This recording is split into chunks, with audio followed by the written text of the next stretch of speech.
Hari ini kita mau bahas BEP dan leverage. BEP dan BEP-nya sendiri itu pasti kalian udah sering dapat di mata kuliah yang lain. Intinya sama, BEP itu kita mau tahu berapa jumlah unit yang harus kita jual pada saat kondisi TR sama dengan TC atau EBIT sama dengan 0. Jadi intinya pada saat pendapatan kamu sama dengan biaya. Nah, untuk rumus BEP-nya bisa didapat dari persamaan total revenue sama dengan total cost. Total revenue-nya itu P kali Q, total cost-nya itu terdiri dari variable cost sama fixed cost. Nah, variable cost-nya itu dapatnya dari variable cost per unit dikali quantity. Kalau total fixed cost-nya cuma ada satu, TFC aja. Nah, terus karena ini ada sama-sama variable Q, kita pindah ruas. Jadi P kali Q dikurangin VC per unit kali Q sama dengan total fixed cost. Nah, ini kan sama-sama ada Q, Q-nya dikeluarin. Jadi Q kali P min VC sama dengan TFC.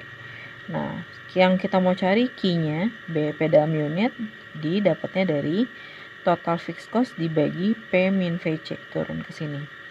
Nah, ini adalah BEP-nya, TFC ada total fixed cost, P itu harga per unit, variable cost itu biaya variable cost per unit.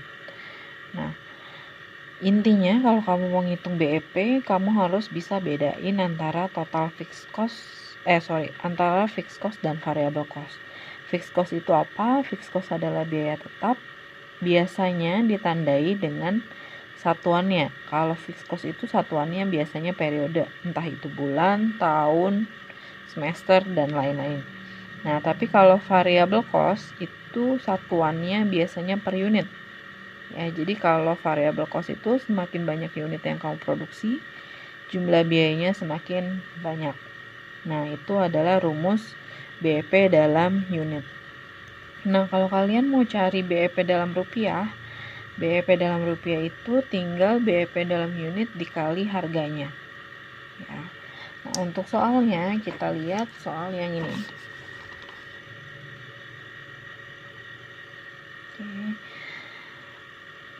Tahun 2009 dia produksi 20.000 unit, 20.000 unit itu kuantitinya, harga mainannya 15.000, terus ada biaya bahan baku, sewa gedung, sewa gudang, buruh pabrik. Nah, untuk bedain variable cost sama fixed cost-nya, kita tinggal lihat satuannya. Nah, ini per unit, ini per tahun, ini per cawu, ini per unit. Nah, kalau yang per unit itu udah pasti variable cost. Nah, kalau yang per tahun sama per catur wulan ini itu adalah fixed cost. Tapi periodenya harus disamain nanti, harus sama-sama per tahun. Nah, terus saat ini perusahaan punya utang 70 juta, tingkat bunganya 10%. Tingkat pajak yang berlaku 40%. Kalian disuruh nyusun income statement, terus berapa BEP rupiah dan BEP kuantitinya. Kita lihat di sini.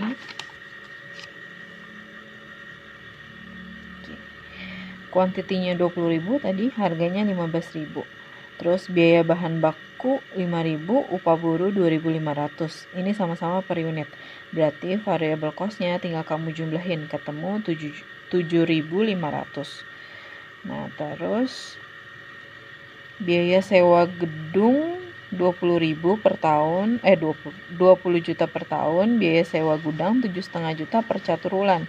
1 tahun ada 3 catur wulan, berarti 22,5 juta per tahun. Berarti total fixed cost-nya 42,5 juta. Ya.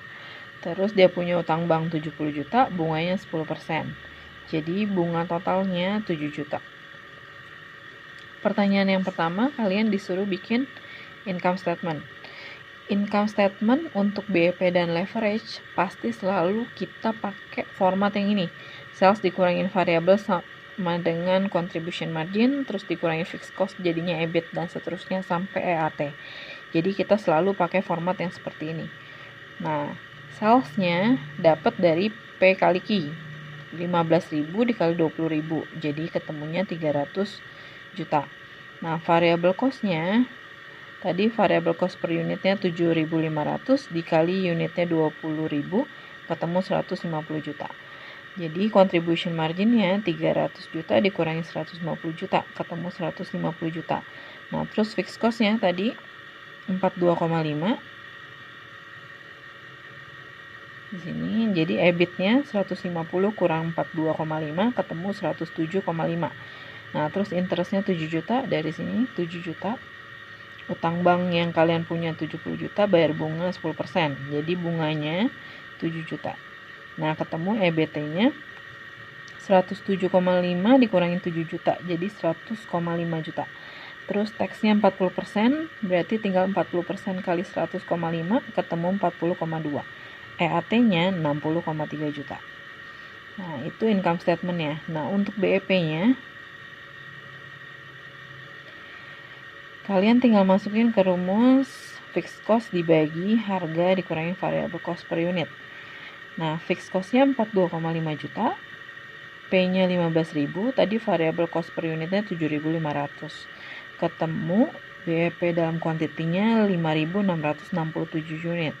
BEP rupiahnya tinggal dikaliin BEP unit dikali harga, ketemunya 85.500.000. Nah, itu untuk BEP. Nah, untuk leverage itu apa? Leverage itu arti sebenarnya adalah pengungkit. Jadi, pada saat kita mau mengungkit penjualan atau kita mau menaikkan penjualan, pasti ada resiko yang harus kita tanggung. Nah, jadi leverage ini gunanya adalah untuk menghitung resiko perusahaan. Ada 3. Yang pertama, degree of operating leverage atau DOL. Nah, DOL ini buat ngitung resiko bisnis. DOL ini dapatnya dari mana? Kalau kita lihat income statement nih, dari sales sampai EBIT ini adalah kegiatan operasional. Dari EBIT sampai EAT ini adalah kegiatan finansial atau kegiatan yang melibatkan keuangan perusahaan.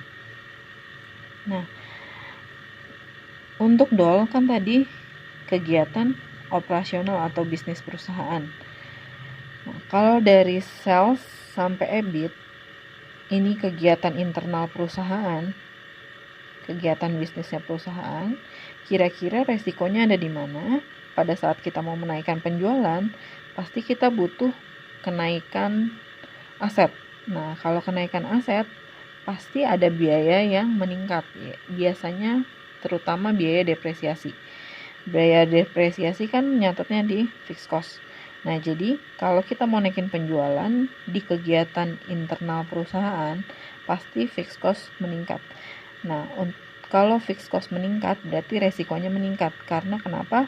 Fixed cost ini akan tetap ada walaupun kalian nggak ada produksi. Ya, jadi resikonya terletak di fixed cost.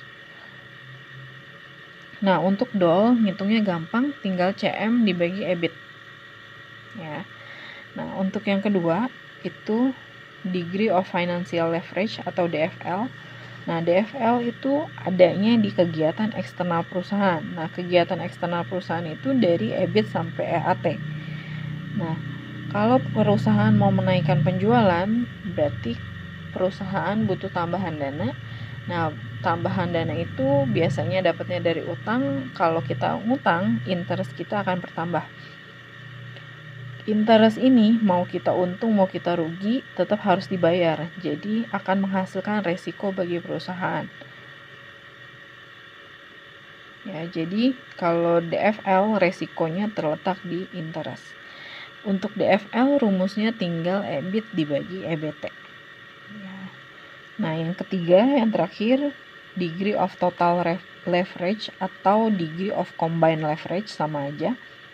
Nah, dapatnya dari DOL dikali DFL atau CM per EBT. Ya, sama aja. Jadi, kalau degree of total leverage itu resikonya adalah resiko total dari kegiatan internal dan eksternal perusahaan. Nah, untuk soalnya, kita lihat dari soal yang BEP tadi, kita hitung DOL, DFL, dan DTL-nya. Untuk DOL, tinggal CM dibagi EBIT. CM-nya 150, EBIT-nya 107,5. Ketemu 1,3953. Artinya apa? Angka 1,3953 artinya kalau penjualannya naik 1%, EBIT kamu akan naik 1,3953%. Itu untuk DOL. Nah, untuk DFL, rumusnya EBIT per EBT, tinggal EBIT 107,5 dibagi EBT 100,5 juta. Ketemu 1,0697. Artinya apa? Kalau EBIT kamu naik 1%, EAT-nya akan naik 1,0697%. Ya. Terus DTL-nya tinggal DOL dikali DFL, ketemu 1,4925. Artinya apa? Kalau salesnya naik 1%, EAT-nya akan naik 1,4925%. Itu untuk DOL, DFL, dan DTL-nya. Nah, terus ada soal tambahan.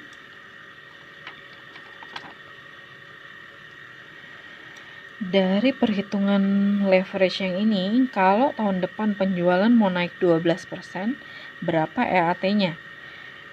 Kita lihatnya angka DOL, DFL, apa DTL? Lihatnya adalah yang DTL, karena DTL pengertiannya peningkatan 1% sales akan mengakibatkan kenaikan EAT sebesar DTL persen. Nah, jadi kalau salesnya naik 1%, EAT-nya naik 1,4925%. Nah, sekarang saya mau naikin penjualannya 12%, berarti EAT-nya naik sebesar 12% dikali 1,4925%. Naiknya 17,91%. Kalau EAT-nya naik 17,91%, tahun depan EAT-nya jadi berapa? EAT tahun ini kan 60,3, berarti EAT tahun depan tinggal 60,3 juta dikali 1 plus 17,91%. Ketemu jadi EAT tahun depan 71.099.730.